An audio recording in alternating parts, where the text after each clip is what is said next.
For as long as I, 22 male, can remember, my brother Josh, 25 male, has been the center of my parents' world. He is 3 years older than me, and he has always been their golden child. The one they showed off to friends, the one they were convinced would make something of himself. Over my childhood, I got used to him getting all the praise, and even though it hurt sometimes, I tried to ignore it. After all, he was talented and ambitious, and he worked hard for everything he accomplished. My parents, Joseph, 49 male, and Ruth, 48 female, would always say things like, "Why can't you be more like Josh?" Or, "Look at how well Josh is doing." But I still loved my family, and I thought they loved me too. At least until Josh came home after college. Growing up, the way my parents treated Josh and me was like night and day. Josh was always the golden child, the one they believed had a bright future that was worth investing in. He got all the best opportunities, sports camps, music lessons, you name it. My parents made it super clear that his achievements were their top priority. They would take him to practices, cheer him on at games, and throw big celebrations whenever he won something. His birthdays were also always a big deal. Every one of his friends and the whole extended family was always invited to the celebration. On the other hand, I felt like I was in a different world. My interests were brushed off as mere hobbies, and my parents did not show the same excitement. If I wanted to explore something new, like playing an instrument or joining a club, they would often say it was a waste of time and would distract me from real responsibilities. Even when I did well in school, my achievements were often ignored. I used to play baseball, and they never showed up to any of my games. On my birthdays, I never got presents from my parents. They used to bring me a cake from the grocery store, and that was all. There was no celebration. No one was ever invited. I do not think anyone from my extended family even knew when my birthday was. It felt terrible to watch them go out of their way to encourage and support Josh, while I struggled to get even a fraction of the same attention. Chores were another area where the favoritism was clear. Josh rarely had to do anything around the house. My parents would tell me I needed to step up and help out because Josh had more important things to focus on. By the time I hit my teenage years, I was the one doing most of the housework, like cleaning, doing the dishes, and even mowing the lawn, while Josh got to go out with his friends and do whatever he wanted. Looking back, it felt like I was more of a helper or an afterthought than their son. They poured their unconditional support into Josh, while my attention felt more like a transaction. I grew up feeling like I was not worthy of their time or interest. Josh moved back in after graduation with a degree in finance and big plans. I was still figuring things out. At 20, I was working part-time and taking courses at a community college, just trying to figure out how to manage life. But to my parents, it was clear that I was falling short. The contrast between Josh and me was all they could see. It was not that I was not working hard, it was that I did not fit their idea of success. I was not making waves like Josh, and that was all that seemed to matter to them. Once Josh returned, my parents' attention on him became intense. They practically worshipped him, doing everything to make sure he was comfortable. They made him lavish meals, kept his space tidy, and catered to his every whim. He was never asked to lift a finger around the house. Meanwhile, I was doing almost all the household chores. If the lawn needed mowing, if the dishes were piled up, if the laundry was overflowing, guess who had to handle it? Me. When I finally asked why Josh did not have any responsibilities, my mom said he deserved a break. after working so hard at college. It was a shock, honestly. Apparently, my part-time job and schooling were not enough to earn me a break. I was just the one who did whatever needed to be done while they focused on Josh. What stung me even more was the way they looked at me. It felt like I was no longer their son, just a person sharing the same space. I could accomplish something significant like ace a test or get a promotion, and it hardly made any impact on them. When I brought up my little wins, they would respond with a quick, "That's nice," and then shift the conversation back to Josh's latest project or work story. Their focus was obvious, and I was hardly on their minds. I felt like I did not even exist. Despite all this, I thought maybe things would get better once Josh got a stable job and started contributing financially. I figured that once he starts working, my parents might finally see that I was trying too. I wanted to believe that they would finally acknowledge my efforts if I kept working hard. But I was wrong. Josh got a high-paying job soon after graduating, and that only made my parents' favoritism worse. They practically gloated about it, telling people who would listen about their son, the successful one. I started to feel like an outsider in my own home. The message was clear. Josh was everything they had wanted in a child, and I was just there, filling space. I quickly figured out that if I wanted to find any peace, I had to get out of there. But it was not as easy as it sounded. I was still in school, and my part-time job barely paid for my basic needs, let alone rent. So I decided to start saving up. Every bit of cash I made that was not spent on necessities went straight into my savings account. I cut back on everything I could think of. I switched to cheaper meals, skipped social gatherings, and took on extra shifts whenever I could. My life turned into a cycle of work, study, and chores, all while I tried to stash away enough money to break free from this situation. Those 2 years were tough. My parents' treatment of me did not get any better. If anything, they saw my focus on saving as proof that I was selfish, and they accused me of not caring about the family. Meanwhile, I was still expected to help Josh whenever he needed something. He wanted a ride to his friend's place. I was called.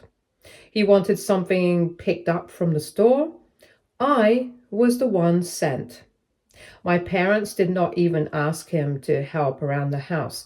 It felt like I was the only one doing anything, while they and Josh acted as if I existed solely for their convenience. But I knew better than to say anything.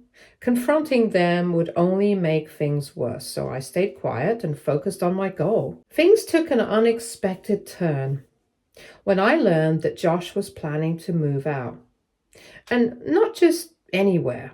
He was moving to a fancy apartment in the city with some co-workers. Apparently, his job was paying him well enough to spend on a fancy place, and he was super excited about diving into the big city life. When he broke the news to my parents, they were pretty shaken up. They had been hoping he would stick around. Even if they had not said it straight away, they pleaded with him to think it over, saying things like, "The house will feel so empty without you, and family should stay together." But Josh was set on his decision. No amount of begging could sway him.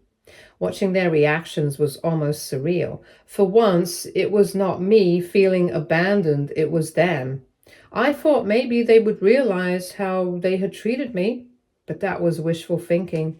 Instead, they turned on me, blaming me indirectly for Josh's departure.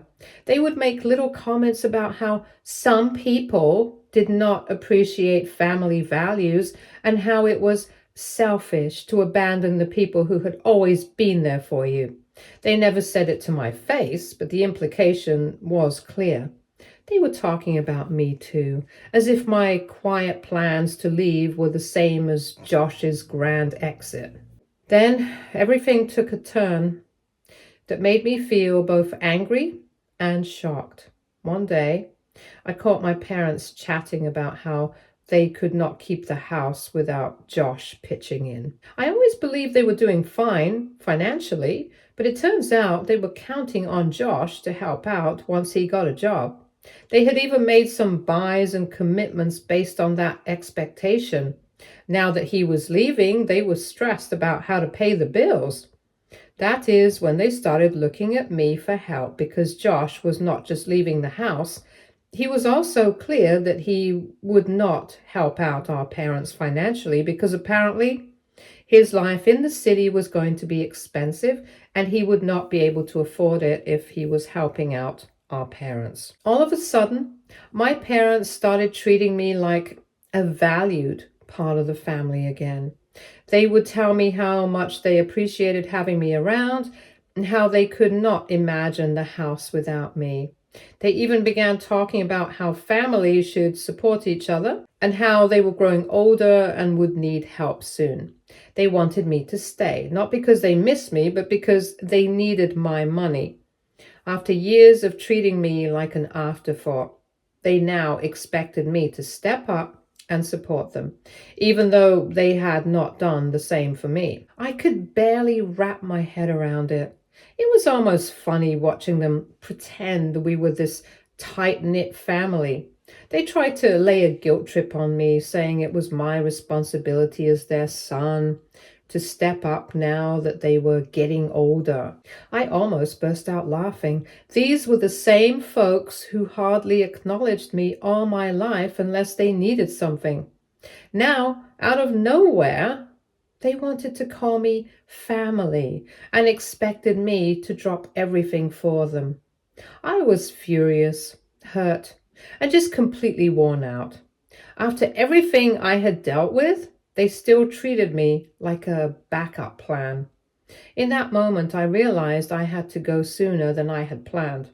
After 2 years of working hard, saving every dime, and making sacrifices, I was finally ready to live life on my own terms. I had tolerated their neglect and mistreatment for way too long. And I was not about to throw it all away just because they suddenly saw my worth.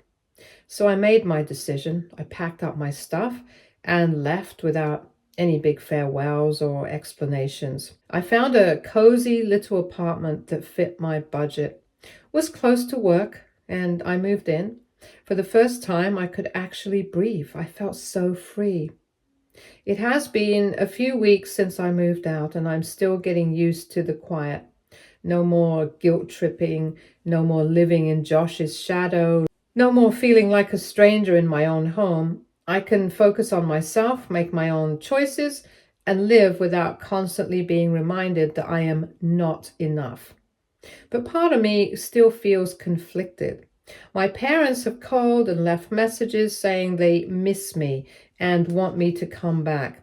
They say it's my responsibility to help them now, especially since Josh abandoned them. And here is where I am left wondering, did I do the right thing? They may have treated me terribly, but they are still my family, and part of me feels guilty for leaving them when they needed me most, even though I know they only wanted me there for financial reasons. So, AITA for finally leaving my parents after they spent years treating me like a stranger? Update 1. Hi guys. It has been a couple of weeks since I posted and a couple of weeks since I moved out. I'm still getting used to everything. My new place is small but comfortable, and I finally feel like I can relax. For the first time, I can just be myself without always having to fight for attention or feeling like I am an afterthought. I am done with living in Josh's shadow and dealing with my parents' manipulative ways. Honestly, it is such a relief. Just when I was finally settling into some peace and quiet, everything turned upside down. It all started off with a call from my parents. I was not sure what to think at first, but when I picked up the call, they were surprisingly nice. They wanted to know if I would be open to having them over at my place. It felt a bit odd considering our recent history, but I said yes. I could not help but cling to a tiny bit of hope that maybe this time would be different. They said they just wanted to chat, and even though I was not quite sure, I decided to let them come by. I was not exactly excited or happy about their visit, but I thought it might help me find some closure on everything that had happened. Maybe they would finally get how their actions affected me. Maybe they would even say sorry. I did not have high hopes, but I figured it would not hurt to hear them out. A couple of days later, they showed up at my place, and at first it felt all right. But then I noticed that they were carrying a few huge suitcases. I was totally confused at first. When I asked what was up with all the luggage, they explained that they had lost their house. Apparently, they could not keep up with the bills and did not have enough money for rent anymore. They said they were hoping to stay with me. I had no clue it had gotten this serious. They mentioned they had been counting on Josh for support, but now that he was out of the picture, they were struggling to manage on their own. I was shocked. It was already frustrating that they had never thought to ask me for help over the years, and now they were looking to me to save them? It was like I was in a bad dream. After all the stuff they had put me through and how they had made me feel, here they were at my doorstep, expecting me to welcome them in. It was overwhelming, and I was completely confused about what to do. I felt this mix of guilt and anger. How could they put me in such a tough spot? They had acted like I did not exist for years, and now they were suddenly in need of my help. A part of me wanted to just shut the door and tell them to sort it out themselves. But they were my parents no matter what. A small part of me just could not bring myself to turn them away. I told them I would think it over. I was not in a rush to make any quick choices, but I also was not about to make any commitments. They crashed at my place, and let me just say, it was super awkward. Having them around after all this time felt really off. The next few days dragged on as I tried to wrap my head around everything. I went to work and attempted to focus on my studies, but they kept popping into my head. They never seemed to care about what I was going through or showed any interest in my life. They always reminded me that they preferred Josh over me in every possible way, and now they wanted me to just welcome them back like nothing had ever happened. That did not sit well with me at all. Then one night I heard something I really wish I had not. I was in my room trying to get some work done when I overheard my parents chatting in the living room. I could not catch every word, but I picked up enough to get the gist of it. They were going on about Josh again. Not surprising. This time it was about their short time staying with him. So after they got kicked out of their house, their first move was to crash at Josh's place up in the city. At first, he was nice about it, but just a week later, he kicked them out. From what I gathered, apparently, they had gone out to run some errands, and they returned to see all of their things lying on the hallway of the building. The way they talked made it clear they were pretty upset with him. They felt like he had abandoned them, saying he did not have space for them and could not help them out while living in his swanky apartment.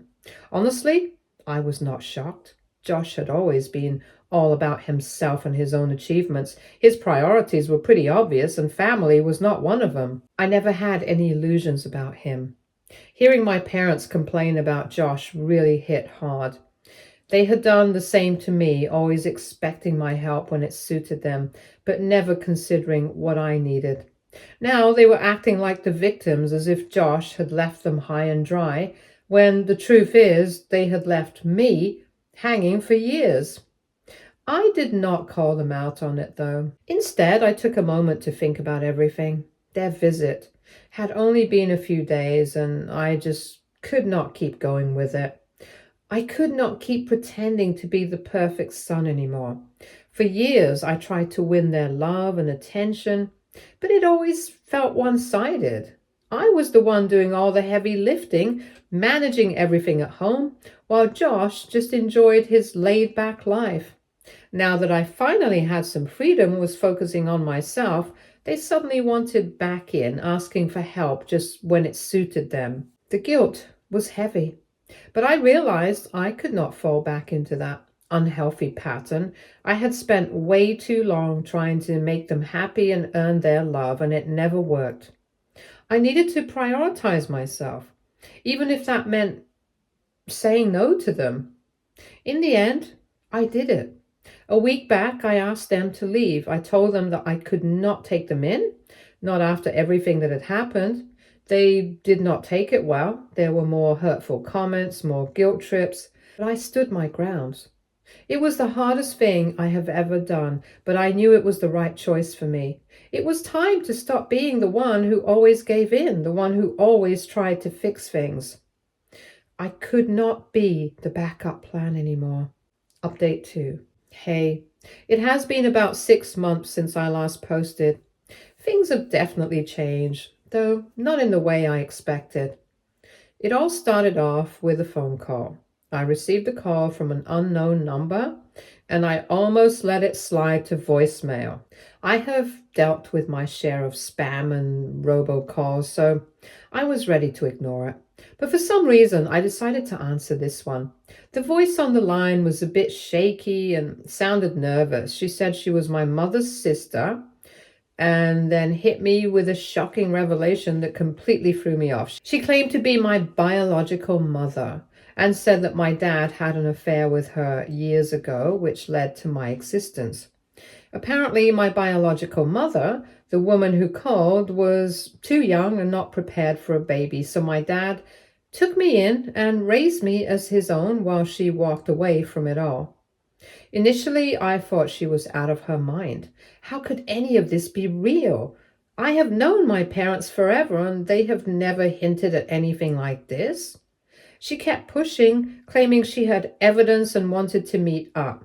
She sounded so confident in her words, and I felt this instinct telling me I should listen to her. Part of me wanted to dismiss it as crazy talk, but another part was intrigued. Could it actually be true? She said she could clear everything up for me and promised to show proof if I met her. I was totally torn about what to do. My feelings were a mess, but deep down, I craved some answers. I had spent so much time feeling unwanted, trying to figure out why my parents treated me the way they did. Maybe this was the key I needed. So even though I was hesitant, I decided to meet her. When we finally got together, she was telling the truth. She had all the evidence, documents, photos, letters. It hit me hard. The more she revealed, the more I understood that everything she said was spot on. I went through all the stuff she handed me, and it all added up. It was all legit. My whole life had been a lie, and I had no clue. I finally got the truth, and it hit me hard. My mom never really wanted me. She hated me because I was the affair child of her sister and her husband. Every time she was even slightly affectionate towards me, it was an act. She hates me. And my dad? He was not any better. He could not stand me either, but for a totally different reason. I was the reminder of the affair that nearly wrecked his marriage. They both had been lying to me my entire life. All those signs and behaviors I thought were weird, my mom's cold behavior and my dad's emotional distance, now it all clicks into place. I confronted my parents. I needed to find out if what I heard was true, and I wanted to hear it straight from them.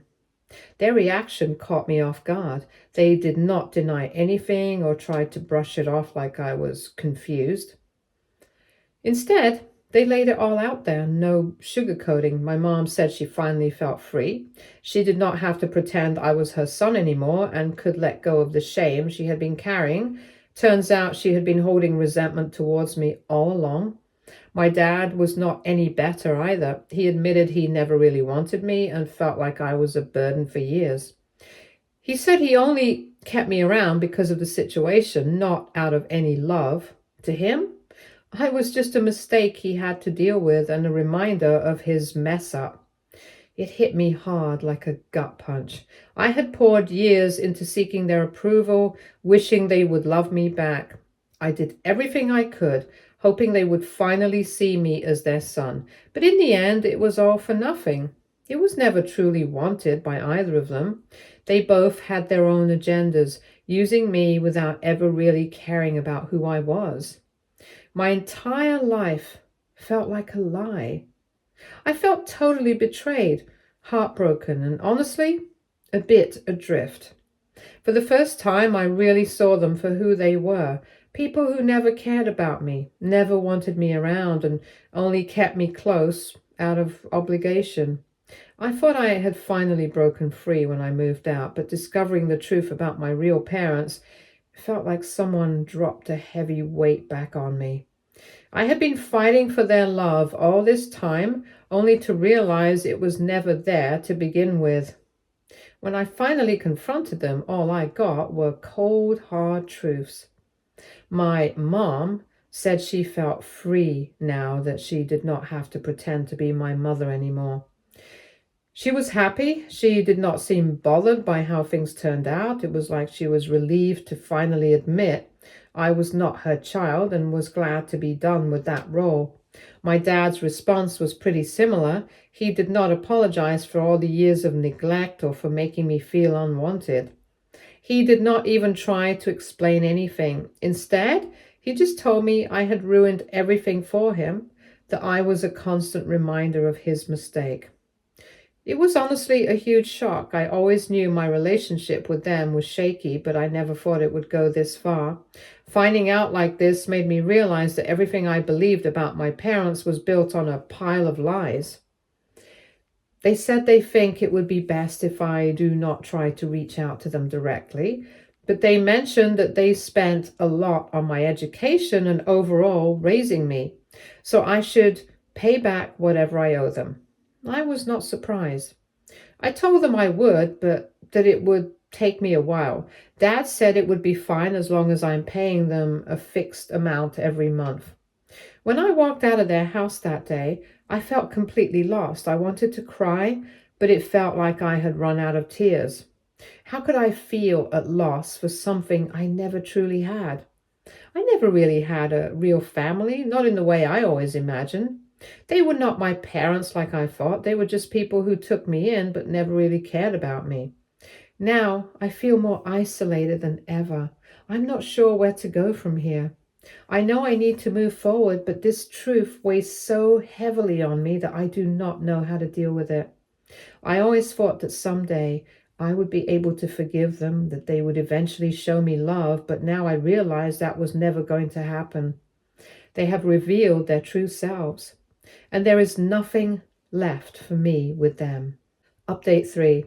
Hey everyone, it has been about 3 months since my last update and things have been complicated. I have spent most of that time focusing on getting my life back on track and figuring out what is next for me. So where do I stand now? Well, the relationship I had with the people I thought were my parents is basically non-existent.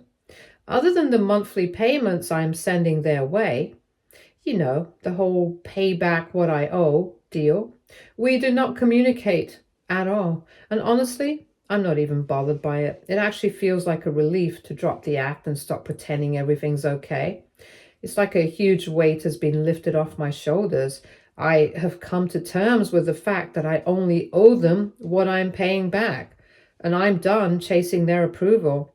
As for Josh, I feel relieved that he's no longer in my life. I am truly happy without him. About a month ago, I received a call from my biological mom.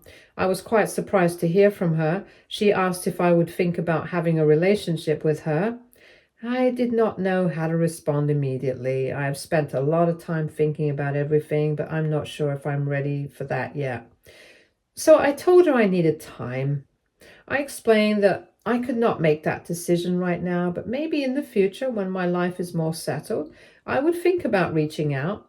She seemed to understand and said she would wait for me to decide when I felt ready. It felt good to say that. I was not sure how she would react, but it was nice to set the boundary. I do not know where this will lead, but I see it as a possibility later on. For now, I just need time to focus on myself and get my life on track.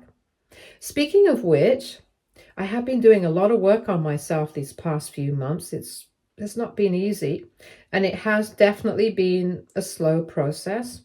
I'm trying to work on my career as of now. I'm not rushing anything. I cannot force myself to feel better overnight, but I am trying to get there one step at a time.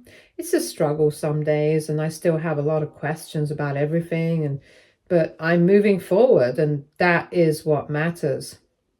I want to take a moment to thank everyone who commented on reaching out to me after my last post. Seriously, the kindness I have received has been overwhelming, and I am so grateful. It is amazing how much it helps just knowing that there are people who get it, even if they do not know me. Your words really made a difference, and it has been comforting to know I am not alone in this. I do not know what will happen next. I realize it'll take time, but I'm working on myself. Maybe someday I'll contact my biological mom. I could actually see that happening, just not now. As of now, I'm just taking it day by day. I hope things will improve in the end. Again, thank you all for your support. It means more than you know. Stay tuned for more stories from our girl relationships.